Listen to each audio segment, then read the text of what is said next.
Episode 1 में हम गए देवप्रयाग। भागीरथी और अलकनंदा के संगम से गंगा जी को बनते देखा। रघुनाथ जी मंदिर देखा जो बताता है भगवान राम का इस जगह से क्या रिश्ता है। नजारों का आनंद लेते हुए अब हम निकल गए हैं अगले प्रयाग, रुद्रप्रयाग की ओर।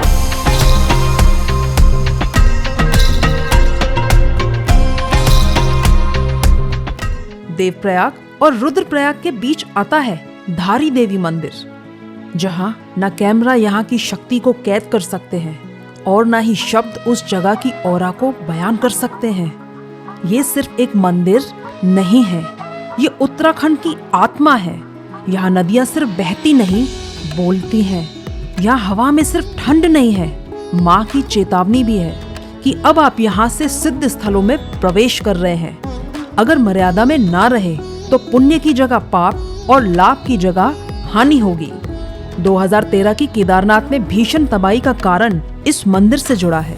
ऋषिकेश से मैं तेज बुखार में निकली थी, देवप्रयाग में हिम्मत हार गई थी और वापस भी चली गई थी, पर मन में एक आवाज आई, बस कैसे भी करके एक बार धारी देवी मंदिर पहुंच जा, माँ सब ठीक कर देगी। सालों इस दिन का इंतजार किया है। ये यात्रा अधूरी छोड़ने का मेरा हक नहीं है। बस उसी अंदर की आवाज को सुन कैसे भी धारी देवी आई और वही हुआ। अब बुखार उतरना शुरू हो गया। काफी मान्यता है, 4 धाम की इसको देवी बोला जाता है और चारों धामों की ये रक्षक भी है। जब जब माता की मूर्ति के साथ में या उनके स्थान के साथ में जब भी स्थापना के साथ में जब भी छेड़छाड़ की गई है तो प्रलय का रूप लेकर केदारनाथ में जो 12-13 साल पहले भीषण बाढ़ और वो जो आया था वो यही कारण 2013 के अंदर जब हुआ था, माता का जो मूल रूप का मंदिर स्वरूप था उससे जब माता को यहाँ विस्थापित किया गया तो उस बाढ़ से आने से पहले भी चेतावनी दी गई थी, शासन प्रशासन को भी किया गया था।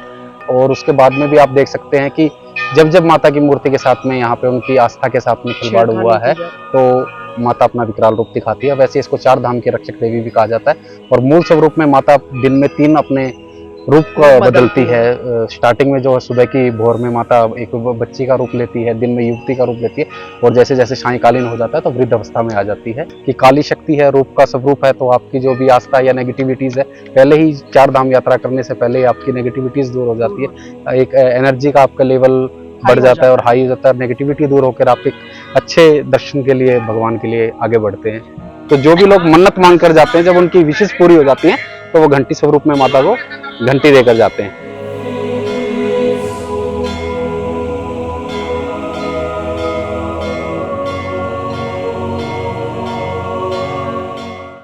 तो हम हैं अभी धारी देवी में, जो 4 धाम की रक्षक है, गंगोत्री, यमुनोत्री, केदारनाथ, बद्रीनाथ। अगर यात्री यहाँ आशीर्वाद लेके प्रणाम करके जाता है तो उसकी आगे की यात्रा बिल्कुल सफल जाती है। ये यात्रियों की भी रक्षक है और ये 4 धाम की भी रक्षक है। तो ये है माता धारी देवी जो 108 शक्तिपीठ में से एक है और चारों तरफ पहाड़ है। पहाड़ के बीच में अलकनंदा नदी में माँ का मंदिर है जो बहुत ही सुंदर है।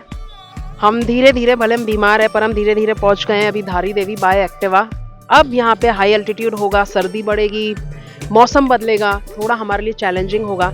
हम धीरे धीरे जाएंगे पर हम जाएंगे, क्योंकि ये कोइंसिडेंस का हो या संजोग का हो, दिली इच्छा बहुत समय के बाद पूरी हुई है कि मुझे एक्टिवा से पहाड़, उत्तराखंड के पहाड़ों के बीच में घूमना था।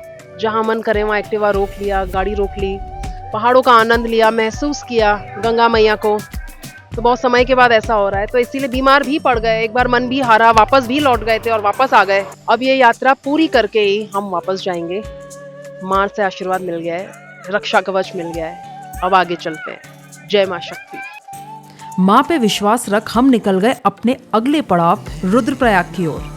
उत्तराखंड की गोद में बसा एक ऐसा स्थान जहाँ नदियों का नहीं, भावनाओं का संगम होता है, जहाँ शिव सिर्फ मूर्ति में नहीं, चेतना बनकर प्रवाहित है। ये है रुद्रप्रयाग।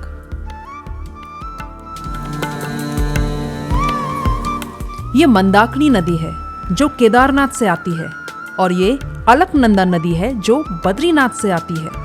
इन दोनों का संगम रुद्रप्रयाग में होता है और यहीं से गंगा जी अपनी विशालता की ओर बढ़ती है।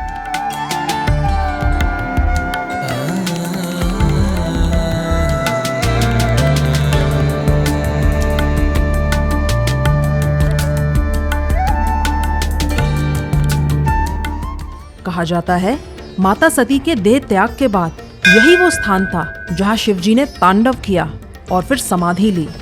यहाँ स्थित रुद्रनाथ मंदिर उस तपस्या का जीवंत प्रतीक है।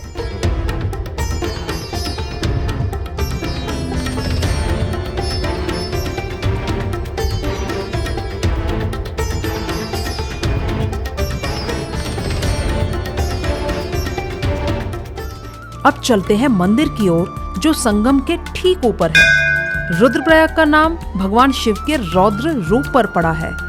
ऐसी मान्यता है कि यहीं पर भगवान शिव ने नारद मुनि को संगीत और तप का ज्ञान दिया था। भगवान शिव ने यहाँ रौद्र रूप में प्रकट होकर साधना की थी, इसलिए इसे रुद्र की तपस्थली भी कहा जाता है और यहीं से केदारनाथ के लिए लोग आगे बढ़ते हैं।